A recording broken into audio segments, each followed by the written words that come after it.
Ernesto Selman es el vicepresidente ejecutivo de la CRES, economista, está aquí con nosotros. La última vez que estuvo, pues, creó mucha opinión pública y entonces yo feliz, por supuesto, de eso.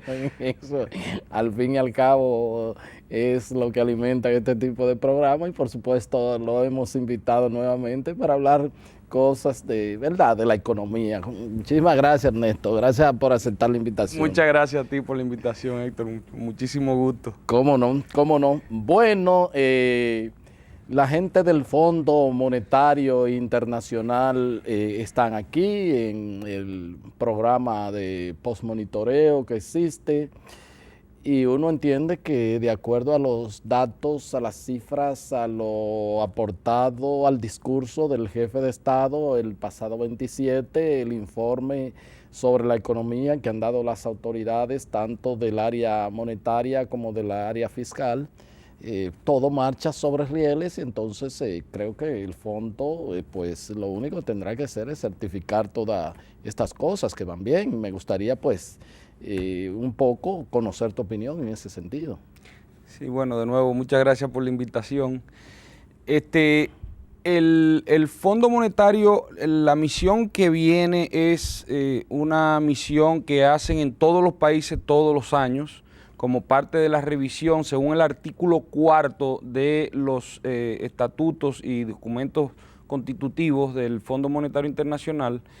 Cada año se hace una revisión de todas las economías de los miembros del fondo. Okay. Y en este caso es lo que está haciendo el Fondo Monetario. O sea, no tiene nada que ver con bueno, se ha hablado de un programa de postmonitoreo, pero realmente eso no significa mucho. ¿Por qué? Porque eso no implica ninguna metas cuantitativas ni cualitativas que impone el fondo para que el país cumpla. Esto no implica ningún tipo de desembolso ni de recursos frescos, nada de eso. De hecho, la República Dominicana tomó un 500% de su cuota en el acuerdo entre 2009 y 2011 y eso fue un precedente. Entonces yo no veo ningún tipo de posibilidad de un acuerdo que involucre algún tipo de recursos. Sobre todo porque el fondo en ese tiempo también fue un poco flexible, ¿verdad? Un poco flexible, sí. Sí, en ese momento se tenía la idea con la crisis internacional de que a través de estos préstamos y provocando políticas fiscales expansivas, los países podían, digamos, supuestamente salir de la crisis, pero lo que estamos viendo es que en países como la República Dominicana, donde las cuentas fiscales han sido deficitarias por montos muy importantes, eso ha implicó mayor endeudamiento público que a su vez le pone presión a las finanzas públicas para servir la deuda de cada país, en cada caso, en este caso República Dominicana.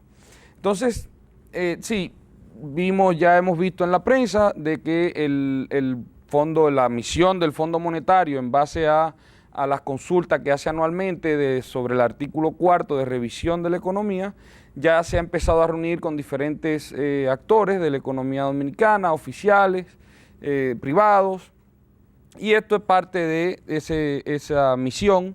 En este caso, sí, se estarán revisando las cuentas fiscales, se estarán revisando las estadísticas de la economía real, como de crecimiento económico, de inflación, de las cuentas externas, de la economía, bueno, en términos general, el sector financiero, estarán revisando una serie de cosas y entonces esperaremos a ver qué surge de esta misión, cuál sería el documento final que emitirá el fondo, la misión del fondo, que eventualmente tiene que enviarlo a su consejo de directores para aprobación de esa revisión anual que se hace y ya veremos cuáles serán los resultados.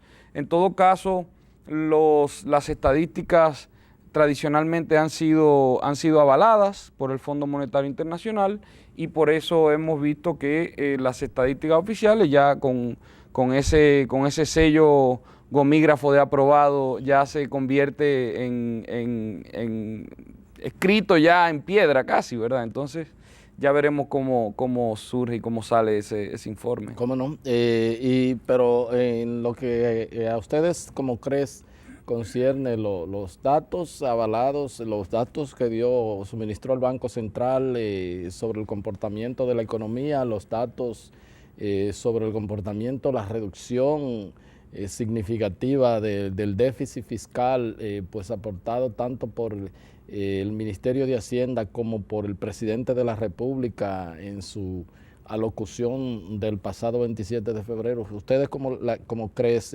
cómo han visto todas esas informaciones? Sí, nosotros hemos estudiado estas estadísticas, hemos buscado y hemos investigado, como siempre lo hacemos, otras estadísticas que nos sirven para ver la coherencia de las estadísticas en sentido general. Entonces utilizamos varios variables que vemos como alternativa, por ejemplo, el tema de la importación de combustibles, convertido todo a barriles de petróleo. Vimos que hubo una caída en el año de unos 5.5%. Eso nos llama mucho la atención porque generalmente, y eso hicimos un estudio en CRES, donde vemos que hay una correlación muy estrecha entre el consumo de energía y el crecimiento económico. Es decir, para usted tener crecimiento económico demanda más energía y combustibles para consumir, en la medida que los procesos de inversión, de producción y de proceso de consumo implican de alguna forma, y no importa si en la economía formal o informal, implican consumo de energía. Entonces, nos llama mucho la atención esta estadística donde se cae el consumo de combustible, la importación. En este caso utilizamos la variable de importación en términos de barriles, cantidad de barriles, no de dinero, porque eso puede estar influenciado por los precios. Y las otras veces que vimos caídas importantes de estas magnitudes, y tal vez fueron un poco mayor, fue durante el periodo 2003-2004, con la crisis interna que surgió a partir de la crisis financiera bancaria, de los fraudes, en el año 2003-2004, y en el año 2009, a raíz de la crisis financiera internacional que pegó y penalizó a las economías a nivel mundial, y ahí vimos también una reducción de este tipo de magnitudes. Y entonces, hemos dicho que aquí parecería que debemos estar discutiendo dos temas con respecto a estas estadísticas. Número uno, el tema metodológico, de cuáles son la metodología en realidad que se están utilizando para estas mediciones y estas estadísticas.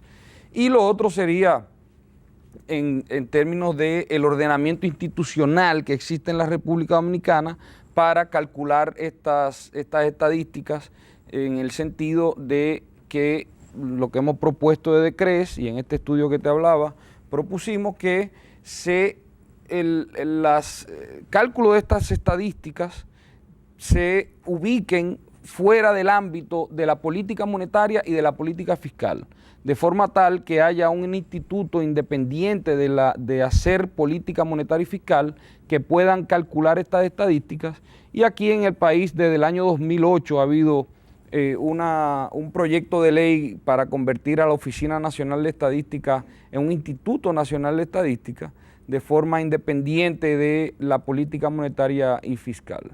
Fíjate, en Panamá, el Instituto Nacional de Estadísticas está debajo de la Contraloría General de la República.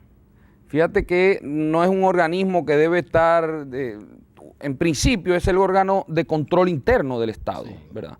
Pero esto es tan, se busca que sea tan independiente de las políticas económicas, en este caso monetarias y fiscales, que lo ubican en una institución que sea realmente, la institución de control, sí, claro, que sea relativamente independiente de los procesos políticos y de la política monetaria y fiscal. Y eso es un poco lo que nosotros hemos indicado. Con respecto al tema fiscal, debo decir que el Banco Central es quien publica las mejores estadísticas fiscales en la República Dominicana. Sorprendentemente, no es Hacienda, sino el Banco Central, porque el Banco Central utiliza la metodología de estadísticas de finanzas públicas del Fondo Monetario, y por eso nosotros estamos esperando a los resultados,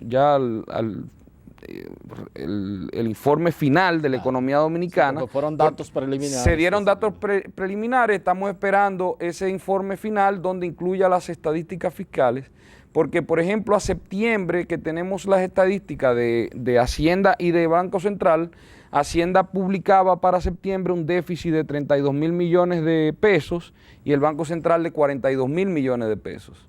Y siempre, año tras año, hay una diferencia importante porque la metodología que utiliza el Banco Central, que es la correcta en este caso, porque utiliza la metodología del fondo para los temas fiscales, incluyen una serie de aspectos que no se están incluyendo y que están por fuera del SIGEF, del Sistema Integrado de Gestión Financiera del Estado. Y además hace un cálculo de otras variables que implican entonces una diferencia con las estadísticas de Hacienda. Obviamente, esto a esa fecha era gobierno central o sector público consolidado, estos datos de 32.000, 42.000. Solo el sector público no financiero. No financiero, sí. Exactamente. Pero muchas veces ahí, por ejemplo, faltan las deudas flotantes, que hay que ver los déficits, etcétera, que se están generando por completo del sector eléctrico y otras partidas que habría que ver cómo termina en el año, porque se van registrando, hay muchas cosas que se quedan para el final en los registros. ¿Cómo no? Y por eso entonces hay que esperar a ese informe. Pero ustedes no hicieron ningún cálculo estimado de cómo pudo crecer la economía. Bueno, lo que nosotros decimos es que según las estadísticas alternativas y con las mismas estadísticas de diferentes importaciones de petróleo, el tema de las operaciones del ITEBI que se reportan. Son alternativas pero oficiales. Son estadísticas oficiales que nosotros utilizamos para ver la consistencia y ver cómo va, digamos, el desenvolvimiento económico, y utilizamos diferentes variables alternativas para un poco tener el termómetro por donde va la actividad económica. Y lo que nos dicen esas estadísticas es que en términos reales,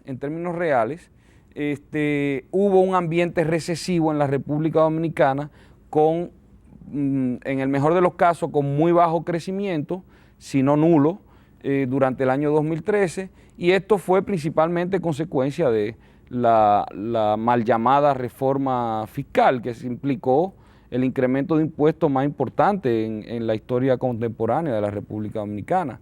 Eso afectó la actividad económica, penalizó la inversión, el consumo, la producción y además impactó en la calidad de vida de los dominicanos. Entonces, esa política pública, ese incremento de impuestos tuvo repercusiones importantes en todo el sistema económico y se ve recogido en otras estadísticas que no es necesariamente la estadística de crecimiento económico que se ha publicado y que se ha hablado. Por eso nosotros utilizamos diferentes variables para ir viendo cómo va la cosa y vamos correlacionándolo y vamos monitoreando esos temas para tener el termómetro sobre la actividad económica y el desenvolvimiento de la economía en general. ¿Cómo no?